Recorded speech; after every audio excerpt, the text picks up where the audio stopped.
Hi everyone, আসসালামু আলাইকুম। Simple kameez কীভাবে সহজ উপায়ে স্টিচ করতে হয় সেটা আজকে আমি আপনাদের সাথে শেয়ার করব। আশা করি আপনারা সবাই সাথে থাকবেন।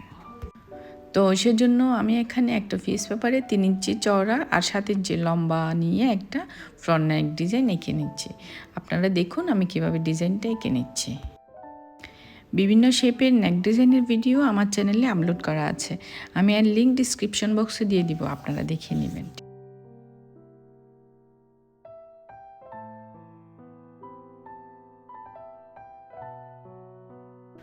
তো আমার ফ্রন্ট নেক ডিজাইন আঁকা শেষ।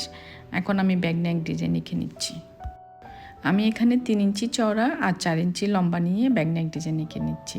আপনারা যতটুকু লম্বা চান তার থেকে হাফ ইঞ্চি বেশি নেবেন, কারণ হাফ ইঞ্চি সেলাইয়ের জন্য যাবে। আমি এখানে 4 ইঞ্চি নিয়েছি, আমি 3.5 ইঞ্চি লম্বা নিব, সেজন্য আমি এখানে 4 ইঞ্চি নিয়েছি। তো নেক ডিজাইনগুলো আমি কাপড়ে আয়রন করে নিয়েছি। এখন আমি এভাবে ফোল্ড করে স্টিচ করে নিব।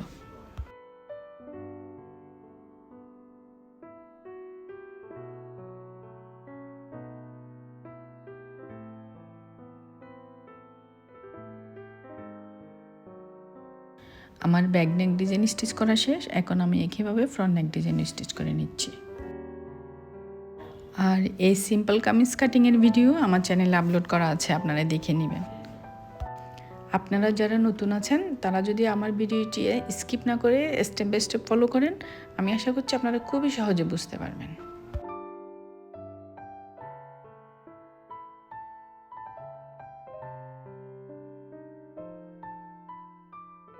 এখন দেখুন, কামিজের ফ্রন্ট পার্ট সোজা সাইডে রেখে এর উপরে আমি ফ্রন্ট নেক ডিজাইনটা বসিয়ে পিন দিয়ে সেট করে নিয়েছি। এখন আমি স্টিচ করে নিব। আমার স্টিচটা হবে বক্রমের বাইরে।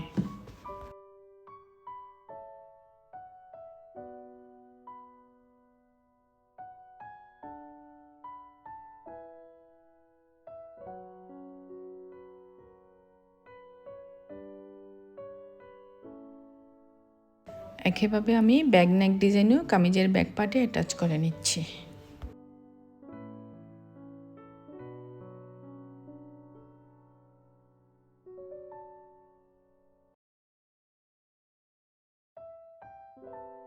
চারপাশে সামান্য কাপড় রেখে আমি বাকিটা কেটে নিচ্ছি।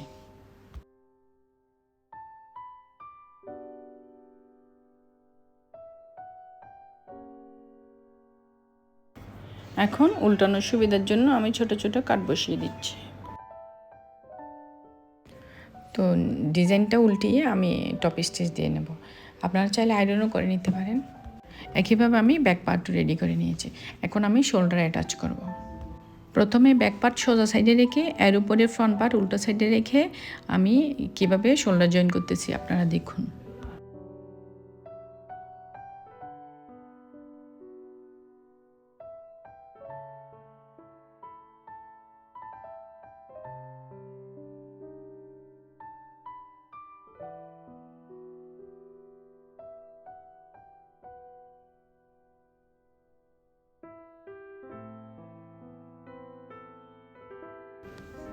আমি এখন ডাবল স্টিচ দিয়ে নিচ্ছি। আপনারা অবশ্যই ডাবল স্টিচ দিয়ে নেবেন।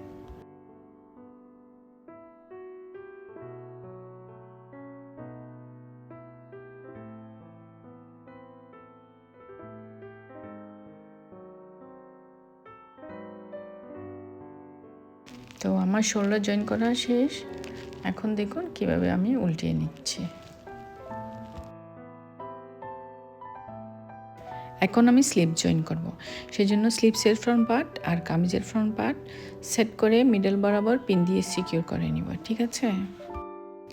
আপনারা দেখুন আমি কিভাবে সেট করে নিচ্ছি।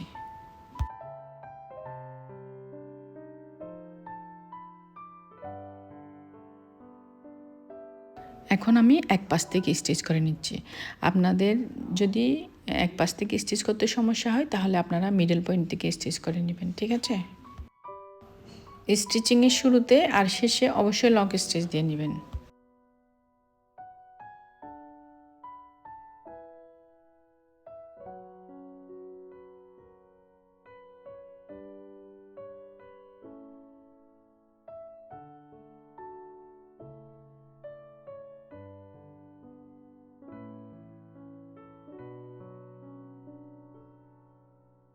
আমি এখন ডাবল স্টিচ দিয়ে নিচ্ছি, আপনারাও অবশ্যই ডাবল স্টিচ দিবেন।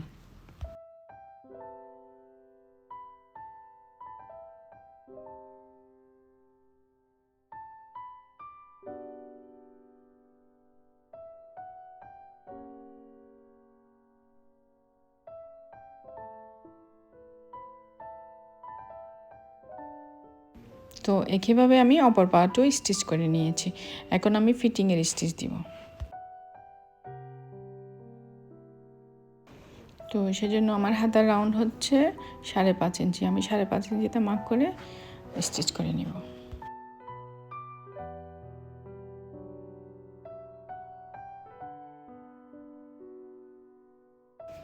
এই স্টিচটা আমি হিপ পর্যন্ত দিব, আর অবশ্যই ডাবল স্টিচ দিব।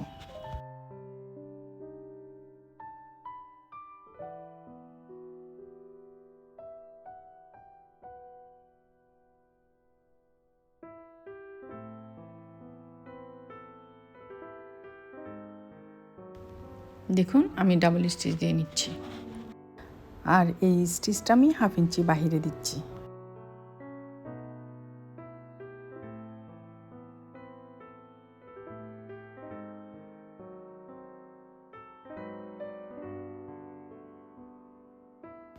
একইভাবে আমি অপর সাইডে স্টিচ করে নিব।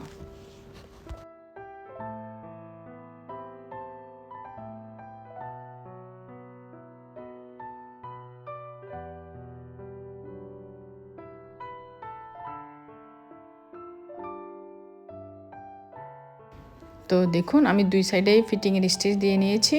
এখন আমি সাইড স্লিট স্টিচ করব। তো দেখুন সাইড স্লিট স্টিচ করার জন্য প্রথমে কাপড়টা খুলে মার্ক বরাবর একবার ফোল্ড করে নিচ থেকে স্টিচটা দুই পাশে দিয়ে দিব।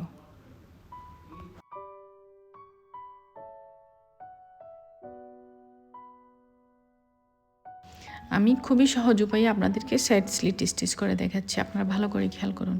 এভাবে সাইড স্লিট স্টিচ করলে কাপড় ফোল্ড হয়ে থাকে না বা কুচকাই থাকে না। ঠিক আছে, আপনারা এইভাবে স্টিচ করার চেষ্টা করবেন।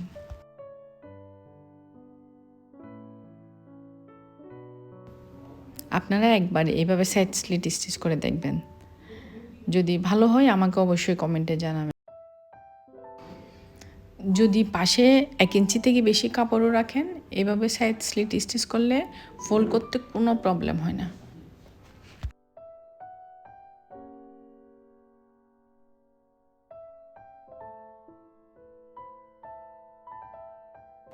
এখন দেখুন আমি এভাবে ফোল্ড করে এর উপরে আরেকটা স্টিচ দিয়ে নিব।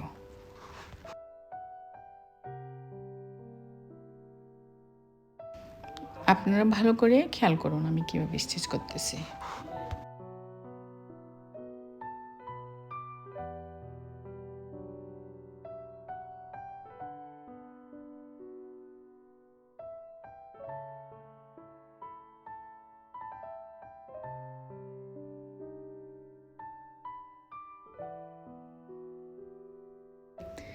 নিচ থেকে স্টিচ করে হিপ বরাবর আসলে এভাবে নিডেল নিচে নামিয়ে কাপড়টা ঘুরিয়ে অপর পার্ট ফোল্ড করে দেন স্টিচ করতে হবে।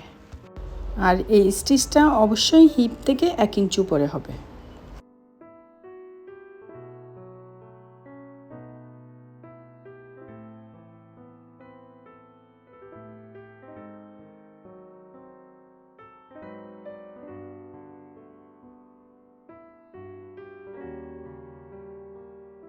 তো আমি একইভাবে অপর পার্টও স্টিচ করে নেব। একইভাবে আমি নিচের বর্ডারটাও একবার ফোল্ড করে এর উপরে স্টিচ দিয়ে নিব।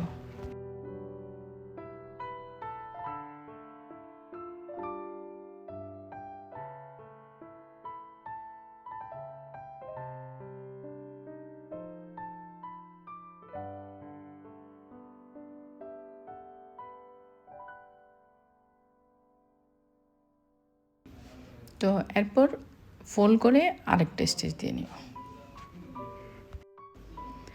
তো একইভাবে আমি অপর সাইডের বর্ডারও স্টিচ করে নেব। সহজভাবে কামিজের স্টিচিংটা আপনাদেরকে বোঝানোর চেষ্টা করেছি, আশা করি আপনারা বুঝতে পেরেছেন। আর যদি কোনো প্রবলেম থাকে আমাকে অবশ্যই কমেন্টে জানাবেন, আমি রিপ্লাই দেওয়ার চেষ্টা করব। আর আমার আজকের ভিডিওটি যদি আপনাদের একটু ভালো লেগে থাকে, আমার চ্যানেলটি সাবস্ক্রাইব করবেন আর পাশে থাকা বেল আইকন প্রেস করে দিবেন। এতক্ষণ সাথে থাকার জন্য আপনাদেরকে অসংখ্য ধন্যবাদ। সবাই ভালো থাকবেন, সুস্থ থাকবেন। আল্লাহ হাফেজ।